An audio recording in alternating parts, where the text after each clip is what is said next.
জ্বালানি তেলের সংকট যেন কাটছেই না। রাজধানীর পাম্পগুলোতে চলছে দীর্ঘ লাইন। দর্শক, এই মুহূর্তে রাজধানীর আসাদ গেটে আছেন সহকর্মী মামুন আবদুল্লাহ। সরাসরি যুক্ত হচ্ছি তার সাথে।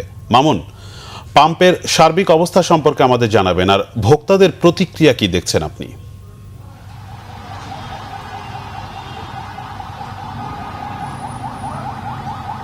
রায়হান, আপনি জানেন যে পাল্টা অভিযোগ এবং অভিযোগের প্রেক্ষিতে কিন্তু পেট্রোল পাম্পগুলোতে আজও একই অবস্থা চলছে। দীর্ঘ সারি, দীর্ঘ লাইন চলছে আপনার মোটরসাইকেলগুলোতে এবং প্রাইভেট কারগুলোতে। আমরা দেখেছি যে কিছু কিছু পাম্প বন্ধ থাকলেও কিছু কিছু পাম্প কিন্তু তেল দিচ্ছে, তেল সরবরাহ করছে। আমরা এই মুহূর্তে আসাদ গেটের একটি পেট্রোল পাম্পে আছি। সেখানে দীর্ঘ সারি, দীর্ঘ লাইনে কিন্তু মানুষ তেল সংগ্রহ করছে। অনেকে ৩-৪ ঘন্টা দাঁড়িয়ে আছেন, অনেকে ভোর থেকে এসেছেন। পাশের একটি পাম্প স্টেশনে আমরা দেখতে পাচ্ছি সেখানে কিন্তু বন্ধ আছে। তবে এই পাম্প স্টেশনটাই কিছুটা ব্যতিক্রম। এখানে প্রায় সময় তেল দেওয়া হয়, বিশেষ পরামর্শেই নাকি এই পাম্পে তেল দেওয়া হয়। আমাকে পাম্প স্টেশনের ম্যানেজার এমনটি জানিয়েছেন। তবে রায়হান, আপনাকে একটি বিষয় তথ্য দিয়ে রাখি যে বিশ্ববাজারে যে ইরান ইসরায়েলের যুদ্ধের যে প্রভাব, সেটি কিন্তু কিছুটা স্থমিত হয়ে যাওয়ার খবর আমরা শুনতে পাচ্ছি।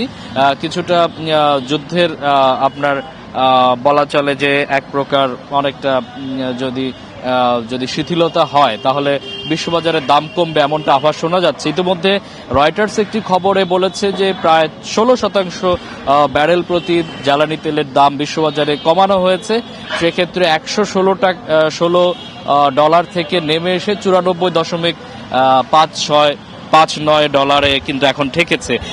যদি এই যুদ্ধটা আরো যদি প্রলম্বিত না হয়, যদি এই অবস্থায় যদি থাকে, ইসরায়েল এবং ইরানের যুদ্ধ যদি কিছুটা থেমে থাকে, তাহলে কিন্তু যে হরমুজ প্রণালী দিয়ে প্রায় 1/5 জ্বালানি সরবরাহ যেখানে হয়ে থাকে সেটি যদি স্বাভাবিক থাকে, ইরান যদি স্বাভাবিক অবস্থায় থাকে, তাহলে জ্বালানি তেলের দাম আরো কমবে বলে আশা করা হচ্ছে। এবং দেশের বাজারেও কিন্তু জ্বালানি তেলের দাম কিছুটা কমার সম্ভাবনা আছে। যেহেতু বাড়েনি দেশে জ্বালানি তেলের দাম, যদি কমে যায় তাহলে মজুতকৃতরা কিন্তু তেল ছেড়ে দিতে বাধ্য হবে। সেক্ষেত্রে দীর্ঘ এই যে এই সারি কিন্তু থাকবে না, এমনটি আসলে ভোক্তারা এবং পাম্প স্টেশনের যারা আছেন কর্মকর্তারা তারা বলছেন। তো রায়হান, এই ছিল আমার কাছে পাম্প স্টেশন থেকে সর্বশেষ অবস্থা। মামুন, আপনাকে অসংখ্য ধন্যবাদ। সহকর্মী মামুন আবদুল্লাহ আমাদের সাথে যুক্ত ছিলেন আসাদ গেট থেকে।